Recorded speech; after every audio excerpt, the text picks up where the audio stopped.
अगर भगवान भूत अधिपति भगवान शंकर का स्मरण कर कर, पंचाक्षर मंत्र का स्मरण कर कर अगर आप पूजन में बैठ रहे हैं, लक्ष्मी पूजन कर रहे हैं, तो ये पक्का है अगर हमसे कुछ त्रुटि हो भी गई तो भगवान भोलेनाथ उसको क्षमा कर देंगे। और माता से निवेदन करना, हे लक्ष्मी मैया, हे वैभव लक्ष्मी, हे माता अष्टलक्ष्मी, हे माँ संतान लक्ष्मी, धान्य लक्ष्मी, वैभव लक्ष्मी, प्रतिष्ठा लक्ष्मी, यश लक्ष्मी, कीर्ति लक्ष्मी, आरोग्य लक्ष्मी, संतान लक्ष्मी, हे माँ ऐसी कृपा करिए, आप हमारे घर से रुष्ट होकर ना जाइएगा। ये घर, ये परिवार, ये सब आपका है, सब आपका है, ये किसी दूसरे का नहीं। मां पूजन करते समय माता लक्ष्मी से जरूर कहें, मां 4 साल हो गए, 2 साल हो गए, ये 2 वर्ष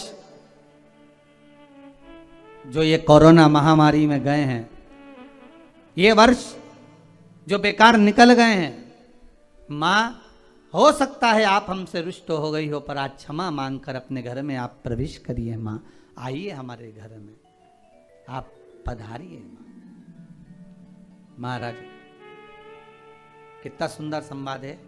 एक साहूकार की बेटी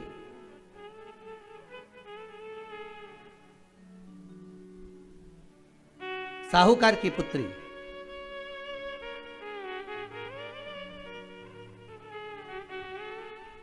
पीपल के वृक्ष के नीचे, बेलपत्री के वृक्ष के नीचे, आंवले के वृक्ष के नीचे प्रत्येक अमावस्या को दीप लगाने जाती थी। उसका नियम था।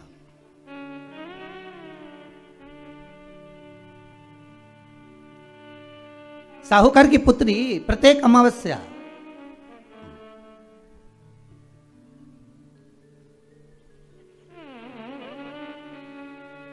तीन दीप, एक बेलपत्री के नीचे, एक आंवले के नीचे, एक पीपल के नीचे लगाने जाते। महाराज आज नारायण ने कृपा कर दी, और क्या कृपा करी कि आज सरस्वती, पार्वती और लक्ष्मी तीनों इन वृक्षों के नीचे जाकर विराजमान हो गए। पार्वती मैया तो पहले से ही बेलपत्री के नीचे है,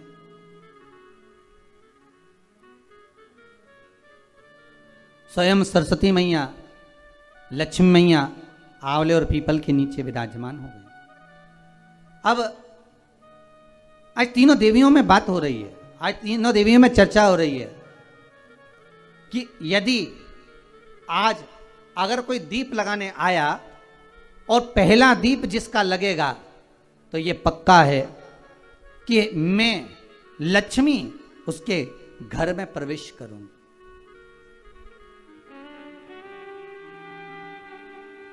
सरस्वती जी बोली, जो पहले बार दीप लगाने के लिए प्रथम में आएगा मैं उससे अपनी सहेली बना लूंगी, उसको अपनी मित्र बना लूंगी। पार्वती जी बोली, जो प्रथम दीप लगाने आएगा, पार्वती जी कहती हैं मैं भगवान शिव से कहकर उनका कल्याण करवा दूंगी।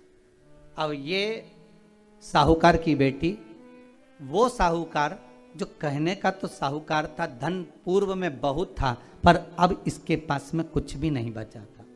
देखिए सुख दुख तो जीवन में चलता रहता है, आज सुख है कल दुख है, फिर दुख है फिर सुख है, ये जीवन में चलता रहता है। भगवान ने दिया, हो सकता है पूर्व में आपके पास में खूब धन होगा, वैभव होगा, सत्ता होगी, फैक्ट्रियां भी होंगी, दुकान भी होगा, धंधा भी होगा, पानी भी होगा, सब कुछ, सारी सत्ता आपके पास में होगी, पर समय की घड़ी किसने देखी है साहब? कौन देखा घड़ी को, कौन देखा पल को? इसीलिए कहते हैं ना, बार बार कहते हैं, तेरा पल पल बीता जाए, मुख से जप ले नमः शिवाय, ओम नमः शिवाय, ओम नमः शिवाय। बड़ी मुश्किल से मिलता है। घड़ी पल समय नक्षत्र कब बदल जाए किसको मालूम है? आज साहूकार के जीवन में था साहूकार कहने का, पर धन नहीं था, वैभव नहीं था, सब समाप्त हो गया था, कहीं पैसा चले गया, लग गया। महाराज बेटी ने वही दीप तैयार करे। दीपावली की अमावस्या नहीं थी, पर दूसरी जो अमावस्या थी उस अमावस्या पे उसने दीप लगाया। जैसे दीप लगाया, 3 देवियों ने आवाज लगाई, अरे सखी सुनो तो। साहूकार की बेटी बोली, किसकी आवाज आ रही है? अरे सखी सुनो तो। सखी ने कहा, क्या बात है? आवाज आई, 3 सुंदर स्त्रियां, बड़ी सुंदर युवती बनकर, सुंदर आभूषण वस्त्र पहनकर बैठी हुई थी। एक ही जगह पर तीनों बैठी हुई हैं। इसी को त्रिवेणी कहते हैं महाराज। जो त्रिवेणी का जो वृक्ष होता है, उसमें 3 त्रिवेणी का जो वृक्ष होता है उसमें दिए लगाने का बड़ा महत्व होता है, तो इसी को त्रिवेणी कहते हैं। तीनों बैठी हुई थी। अब तीनों बैठी, आवाज लगाया, हम आपको सहेली बनाना चाहते, सखी बनाना चाहते, आप हमारी सहेली बनेंगी? अब इस साहूकार की बेटी को लगा, ये तो बहुत पैसे वाली दिख रही हैं, धनपति दिख रही हैं, और मैं तो गरीबड़ी, और ना जाने में अगर इनकी सखी बन गई तो फिर इनको क्या मुझे देना पड़ जाए, कोई भरोसा है? इसलिए शास्त्र कहता है कि मित्र भी बनाओ तो सोच समझ कर बनाओ। मित्र भी बनाओ तो सोच समझ कर बनाना। ज्यादा धनपति मित्र बन गया तो मन में आएगा कि जब ये घर आएगा तो इसको घृत का भोजन तो कराना ही पड़ेगा, घी का भोजन तो कराना ही पड़ेगा। इसलिए मित्र भी बने तो ऐसा बने कि जो आपके सम्मुख में हो, उसको धन और वैभव से मतलब ना हो, उसको सत्ता से मतलब ना हो, आप उसको केवल आपसे मतलब, आपकी मित्रता से मतलब। साहूकार की बेटी ने कहा, मैं आपको कल बताती हूं, मेरे पिताजी से पूछूंगी, मैं आपको मित्र बनाऊं कि ना बनाऊं? ठीक है, चलिए। घर पहुंची, पिताजी मुझे 3 सखियां मिली हैं, एक सरस्वती है, एक पार्वती है और एक लक्ष्मी है। अच्छा, पीपल, आंवला और बेलपत्र तीनों वहां विराजमान। अच्छा, क्या कह रही हैं? सखी बनाना चाहती हैं। पिताजी ने कहा, बन जाओ सखी, सखी बनने में दिक्कत क्या है, बनो। अब दूसरी अमावस्या पे जब वो गई और जाकर उसने कहा कि मैं आपकी सखी बन सकती हूं, तीनों प्रसन्न हो गई। तो उसमें से एक सखी माता लक्ष्मी ने कहा कि चलो आज तुम हमारे घर चलो, हम तुम्हारा सम्मान करना चाहते हैं। सखी को माता लक्ष्मी अपने घर ले गई। साहूकार की बेटी को जब घर लेकर गई, सुंदर सोने की चौकी, सोने की थाली और सोने के गिलास, पकवान एक से बढ़कर एक माता लक्ष्मी ने जब साहूकार की बेटी के सामने परोसे, इधर माता सरस्वती, इधर माता पार्वती नजदीक में बैठ गई और साहूकार की बेटी पकवान को पाने लगी।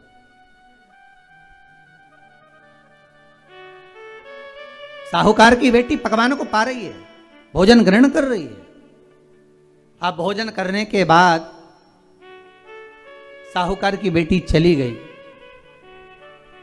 अब जाते से ही माता लक्ष्मी जी ने कहा, सुनो सखी, अगली जो अमावस्या आ रही है, आपको मालूम है वो कौन सी अमावस्या है? नहीं। कहा, दीपमालिका, दीपावली की अमावस्या, आपको मालूम है? ओहो, पर एक बात हम आपको कहें? लक्ष्मी जी बोली, एक बात हम आपको कहें? हाँ बोलिए। हम चाहते हैं इस अमावस्या को आप हमारे घर आई हो, अगली अमावस्या को हम आपके घर आना चाहते हैं। क्या आप हमें बुलाएंगी? सखी ने कहा, साहूकार की बेटी बोली, अगर आपका मन है आने का तो आप आओ, मना नहीं है। साहूकार की बेटी हूं मैं। लक्ष्मी जी ने मन में सोचा, ठीक है, तैयारी करो। आज साहूकार की बेटी घर पहुंची तो पिताजी ने पूछा, बेटी आज बहुत देर हो गई तुझे आने में, कहां रह गई थी तू? कहां रह गई तू? बेटी कहती है, 3 सखियों के घर गई थी, आने में देरी हो गई, पर मेरी सहेली माता लक्ष्मी जी कह रही हैं कि अमावस्या के दिन मैं तुम्हारे घर में आऊंगी। तो पिताजी ने कहा उसमें क्या दिक्कत है, तैयारी करो। तो पिताजी घर में अपने खाने के लिए तो कुछ नहीं, तो माता लक्ष्मी को क्या खिलाएंगे। कई लोग कहते हैं कि दीपावली पे ना तो हमारे यहाँ घी है, ना हमारे यहाँ तेल है, ना हमारे यहाँ कपास है, ना हमारे यहाँ पर मिठाई बन रही है, ना हमारे यहाँ अच्छे वस्त्र हैं, हम क्या पहने माता लक्ष्मी को रिझाने के लिए। परशु महापुराण की कथा कहती है अगर आपका भरोसा, आपका विश्वास, आपकी दृढ़ता परमात्मा के चरणों में लगी है तो परमात्मा लक्ष्मी पूजन की व्यवस्था भी वही कर देगा कि लक्ष्मी जी का सम्मान कैसे करना, आदर कैसे करना है। घर में बच्चों का विवाह होता है, टेंशन आपको होता है, परमात्मा पर छोड़ दो, भगवान विवाह कराने वाला होगा, भगवान पाणिग्रहण संस्कार कराएगा, भगवान व्यवस्था करेगा, क्योंकि जन्म उसी ने दिया है तो मृत्यु भी वही देता है, जन्म उसी ने दिया है तो पाणिग्रहण संस्कार भी वही करा देता है। क्यों सोचना। साहूकार ने कहा बेटी तो इतनी जल्दी हिम्मत हार गई कि तेरे घर में कुछ नहीं है। गाय का गोबर ला, लीपन कर, घर को पोंछ, कचरा उठाकर बाहर फेंकिया। पिताजी घर में तो कचरा भी नहीं है कि जिसका प्रयोग करा जाए, कचरा उठाकर बाहर फेंकिया। चौक पिताजी चौक पूरने के लिए तो मेरे पास में कुछ है ही नहीं, जो दीवार पर पोत रही है वही मिट्टी को पोत दे, चौक पूर।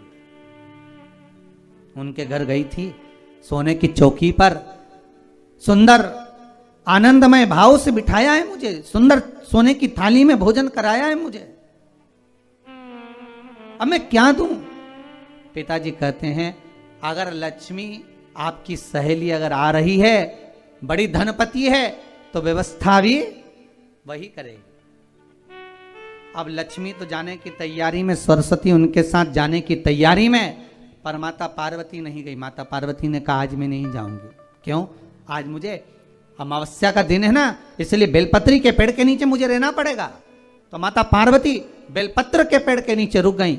अब ये दोनों जाने के लिए तैयारी करी, लक्ष्मी और सरस्वती जाने लगी, साथ में उन्होंने गणेश जी को ले लिया, रिद्धि सिद्धि को ले लिया और साहूकार के यहाँ जा रही हैं। जैसे ही साहूकार के यहाँ जा रही थी, इतनी देर में माता पार्वती को लगा कि इसके पास में जिमाने के लिए, रखने के लिए कुछ नहीं है। माता पार्वती ने एक चील का रूप लिया और उड़ती हुई एक राजकुमारी के हार को, रतन जड़ित हार को लेकर मां पार्वती गई और साहूकार के घर में उस फेंक दिया। साहूकार के दरवाजे पर जैसे फेंका, बेटी ने झाड़ू लगाते समय देखा कि कचरा, ये हार कहां से आ गया। पिताजी को दिखाया, अल्लाह मैं जाऊं, और साहूकार लेकर गया हार को। जो सेठ को दिखाया, महाराज ये हार तो करोड़ों का है, कोई साधारण नहीं। धन मिला तो सबसे पहले जाकर एक सुंदर चौरंग लाया, पाटा लाया, उस पाटे पर सुंदर वस्त्र बिछाया और माता लक्ष्मी के आदर की तैयारी के लिए सुंदर सुंदर घर में पकवान बनने लगे साहब। और सुंदर सुंदर पकवान बने। जैसे ही लक्ष्मी घर में प्रवेश करी, सरस्वती प्रवेश करी, गणेश प्रवेश करे, रिद्धि सिद्धि प्रवेश करी, लक्ष्मी जी ने पहला संबोधन कहा, क्यों सखी तू तो कह रही थी कि मेरे पास में कुछ भी नहीं, फिर इतना सारा सामग्री कहां से आ गई। सखी कहती है मेरे पिताजी कहते थे जिसके मंदिर में दिया लगाया है, जिस वृक्ष के नीचे दिया लगा कर आई है, जहां जिस देवता को पूछ कर आई है, विपदा की घड़ी में वही देवता आकर खड़े होते हैं। ना जाने कहां से हार मिल गया, ना जाने कब प्रसाद बन गया। लक्ष्मी जी ने ध्यान लगा कर देखा आखिर पार्वती क्यों नहीं आई थी। समझ में आ गया कि एक सखी पूरी व्यवस्था करने में लग गई थी। ऐसी है मेरी माँ लक्ष्मी, ऐसी है माँ पार्वती, ऐसी है माँ सरस्वती। उनकी आराधना